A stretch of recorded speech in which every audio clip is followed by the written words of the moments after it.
Hello friends, welcome back to this channel. दोस्तों, इस video में हम लोग बात करने जा रहे हैं वीडियोकॉन इंडस्ट्रीज़ लिमिटेड के लिए। लेकिन अपनी बातचीत को कंटिन्यू करें उससे पहले आपसे दो रिक्वेस्ट करना चाहूँगा।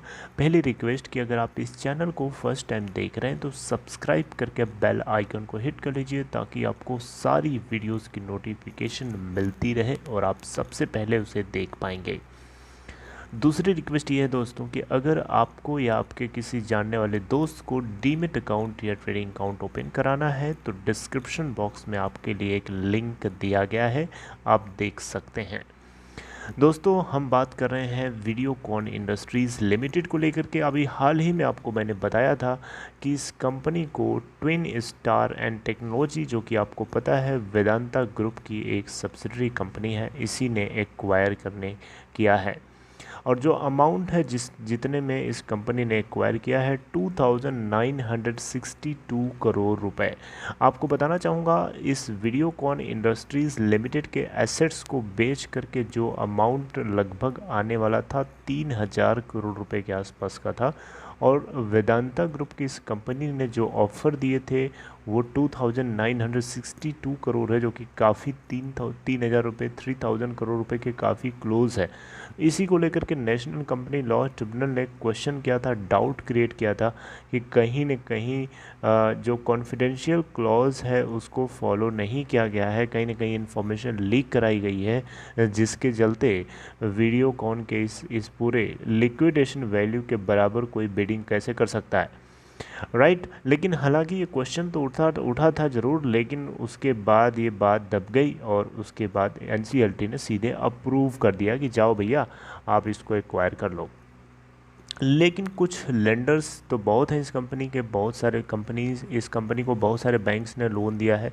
बैंक ऑफ महाराष्ट्र भी उनमें से एक है, जिसके सीईओ आपके सामने हैं मिस्टर राजीव सर। तो राजीव जी की तरफ से कुछ क्वेश्चंस करे गए बैंक ऑफ महाराष्ट्र को रिप्रेजेंट करते हुए। इन्होंने कोई अपील किया, एनसीएलएटी के अंदर इन्होंने अपील किया कि जो लिक्विडेशन वैल्यू है उसके करीब करीब जो है उसके करीब काफ़ी क्लोज जो है हमें ऑफ़र दिया जा रहा है हम सारे बैंक्स को वेदांता की इस ट्विन स्टार कंपनी के द्वारा, जो कि बिल्कुल भी फेयर नहीं है। ये वैल्यू 2962 करोड़ रुपए लगभग हमें 95% हेयर कट के साथ एक्सेप्ट करना पड़ रहा है, जो कि बिल्कुल भी ये फेयर नहीं है। देखिए, बहुत सारे बैंक्स थे जिनका एक्सपोजर इसमें ज़्यादा था, तो बैंक ऑफ महाराष्ट्र का भी एक्सपोजर इसमें कम नहीं है। लगभग 1200 से 1300 करोड़ रुपए का आज के आसपास का अमाउंट इसका इसमें लगा है, राइट। तो इसको लेकर के बैंक ऑफ महाराष्ट्र और एक दो और बैंक्स हैं, ये सभी डिसेंटिंग लेंडर्स हैं, यानी इन लोगों ने फेवर में वोट नहीं किया इस रेजोल्यूशन प्लान को। तो दोस्तों, अब ये खबर निकल के आ रही है, आपके सामने देख सकते हैं। Videocon lenders to eventually take 50 to 55% haircut. देखिए, 95% हेयर कट अब नहीं चलेगा। 95% हेयर कट के नाम पर वेदांता की company twin star and technology ने इसके अंदर माल हड़पने की कोशिश करी, लेकिन उनकी दाल गलने वाली नहीं है।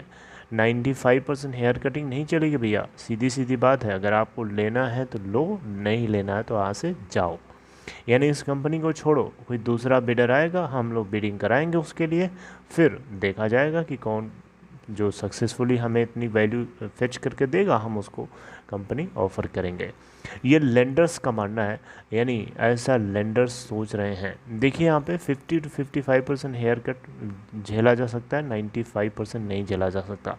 आप खुद जरा सोच के देखिए दोस्तों, ट्विन स्टार एक तरीके से बेवकूफ़ी तो बना रहा था। 5 रुपये दे रहा है, 100 रुपये में से 95 रुपये गार्बेज समझ रहा है। तो और दूसरी चीज़ ये है दोस्तों कि अगर कोई दूसरा बिडर आता है तो वो हो सकता है वीडियोकॉन के शेयर होल्डर्स जो हैं उनको कैरी ऑन करे। देखिए, नाराज़गी की इसी बात की है क्योंकि कैरी ऑन नहीं करते हैं लोग, शेयर होल्डर्स को लात मार करके पीछे धकेल देते हैं। ये कहीं ना कहीं बहुत ही दुख देता है, बहुत ही गलत होता है। इसको लेकर के कम से कम एनसीएलटी को क्वेश्चन सवाल जवाब करने चाहिए, लेकिन एनसीएलटी भी चुपचाप बिना कुछ सोचे समझे अप्रूवल दे देता है, जाओ।